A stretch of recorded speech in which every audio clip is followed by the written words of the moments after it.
நம்ம வெப்சைட்ல current trending ஏத்த மாதிரி ஒரு சூப்பரான கலெக்ஷன் தான் அப்டேட் பண்ணிருக்காங்க. என்ன கலெக்ஷன் பாத்தீங்கன்னா ஜீன் கலெக்ஷன்.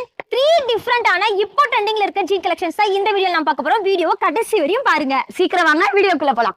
ஃபர்ஸ்ட் பாத்தீங்கன்னா நாங்க வியர் பண்ணிருக்க இந்த சூப்பரான ஜாகர் கலெக்ஷன்ஸ் நாங்க உங்களுக்காக கொண்டு வந்திருக்கோம். இதுல பாத்தீங்கன்னா உங்களுக்கு 6 பாக்கெட் அவைலபிளா இருக்க போது அது 3 டிஃபரண்டான ஷேட்ஸ்ல. செகண்ட் பேட்டர்ன் பாத்தீங்கன்னா நாங்க 2 பேர் வியர் பண்ணிருக்க இந்த சூப்பரான பாராசூட் மாடல் தான் இப்போ நீங்க பார்க்க போறீங்க. இந்த பேண்ட்ல பாத்தீங்கன்னா உங்களுக்கு 6 டிஃபரண்டான செம்ம சூப்பரான யூனிக்கான பாக்கெட்ஸ் அவைலபிளா இருக்க போது. இந்த பேண்டோட ஸ்பெஷல் என்னன்னு பாத்தீங்கன்னா ஹிப்ல அட்ஜஸ்டபிள் ரோப்போடையும் அது மட்டும் இல்லாம ஆங்கிள்லயுமே அட்ஜஸ்டபிள் ரோப்போட அவைலபிளா இருக்க போது. இந்த 2 கலர் ஷேட்ஸ் மட்டும் இல்லாம 5+ ஷேட்ஸ் அவைலபிளா இருக்க போது. தேர்ட் பேட்டர்ன் பாத்தீங்கன்னா நான் வேர் பண்ணிருக்க இந்த சூப்பரான பேக் இதாங்க. இதுல பாத்தீங்கன்னா உங்களுக்கு 8 பாக்கெட் அவைலபிளா இருக்கு. இந்த ஒரு ஷேட் மட்டும் தான் இந்த ஒரு கலர்ல உங்களுக்காக கொண்டு வந்திருக்கோம். இப்போ நாம பார்த்தா ஜீன் கலெக்ஷன்ஸோட சைஸஸ் பாத்தீங்கன்னா 28ல இருந்து 34 வரை அவைலபிளா இருக்க போது. இதே ஆஃபர் பிரைஸ் நீங்க டிராப் பண்ணனும் அப்ப நினைச்சீங்க நம்ம பேஜை ஃபாலோ பண்ணிட்டு இந்த வீடியோ கீழ பேண்ட் அப்படின்னு கமெண்ட் பண்ணுங்க. நானே உங்களுக்கு டிஎம் பண்றேன். அடுத்த ஒரு வீடியோல சந்திப்போம். பை.